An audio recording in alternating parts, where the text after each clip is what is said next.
Shalom frères et sœurs, je nous espère tous bien portants. En fait, aujourd'hui, j'aimerais que nous puissions aborder un thème interpellatif que j'ai intitulé « Rendre témoignage à la lumière ». Pour commencer, j'aimerais que nous puissions lire un petit passage dans les livres des Jean, Jean le chapitre 1er, du 6e au 8e verset. Je lis au nom du Seigneur. Il y a un homme envoyé de Dieu, son nom était Jean. Il vint pour servir des témoins, pour rendre témoignage à la lumière, afin que tous crussent par lui. Il n'était pas la lumière, pas du tout, mais il parut pour rendre témoignage à la lumière. Alright, c'est le 8e verset. Jean-Baptiste n'était pas la lumière, mais il vint pour rendre témoignage, mais il est venu pour rendre témoignage à la lumière. De notre thème, rendre témoignage à la lumière. Voyez-vous, quand on nous parle de Jean-Baptiste, on a l'impression que c'est un homme hors du commun, que c'est un homme tout autre. À voir la façon dont il s'habille, c'est dont il s'est nourri, on a l'impression que c'est un homme hors du commun. Jean-Baptiste, c'est quelqu'un qui s'exprime avec autorité. Il n'est pas intimidé par qui que ce soit. Jean-Baptiste, c'est quelqu'un qui connaît sa mission. Il maîtrise alors. Franchement, moi j'ai toujours été impressionné par cet homme de Dieu, nommé Jean-Baptiste. Des fois, quand je suis en train de réfléchir sur les textes qui relatent son histoire, je suis intrigué. Personnellement, je suis intrigué. Et Jean-Baptiste, c'est aussi quelqu'un d'intègre, de juste et quelqu'un qui inspire beaucoup de respect. La Bible dit dans le livre des Marques que Hérode avait beaucoup de respect pour Jean-Baptiste. Pourquoi? Parce que même Hérode était convaincu que Jean-Baptiste était un homme juste et saint. Et la question que je me pose alors, c'est de savoir pourquoi aujourd'hui les serviteurs de Dieu ne sont plus respectés.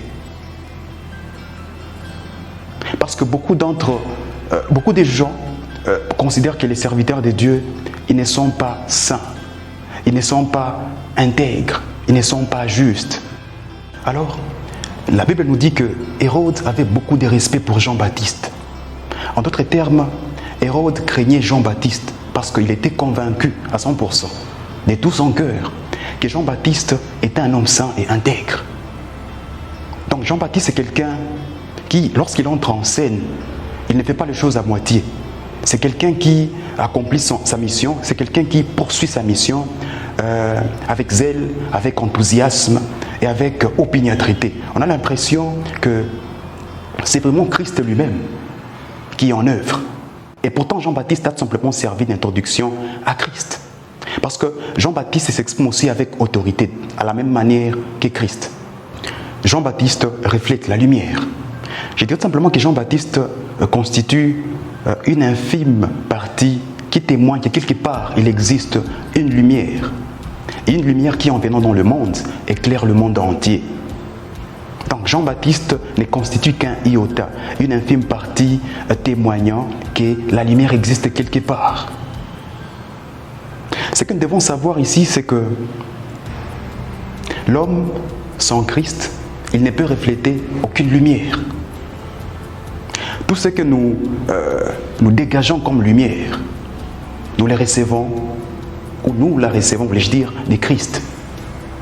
L'homme, en fait, il ne fait que reproduire ce qui est en lui. Nous resplendissons, nous flamboyons, nous étincelons de la lumière de Christ qui habite en nous. Et la lumière dont il est question ici, c'est la vérité. Il y a beaucoup de débats en ce qui concerne la vérité. Et j'aimerais au fait apporter un éclaircissement ici. Il y a une différence entre la vérité et une vérité. Christ est la vérité, la lumière. Pourquoi on utilise le déterminant défini ou l'article défini? Christ n'est pas une vérité, mais c'est la vérité. Donc, il y a plusieurs vérités, mais il n'y a qu'une seule vérité. Pas une seule vérité, mais la vérité. Quand il s'agit de Christ, on ne peut pas utiliser les déterminants indéfinis ou l'article indéfini. Christ n'est pas une vérité, mais Christ est la vérité. C'est la seule vérité qui peut t'amener à réaliser qui tu es véritablement. C'est la seule vérité qui peut t'amener à vivre une vie tout autre. C'est la seule vérité qui peut t'amener à vivre le bonheur sur terre, en dépit des tourments, en dépit des difficultés. C'est la seule vérité qui éclaire le monde et qui constitue la vie éternelle.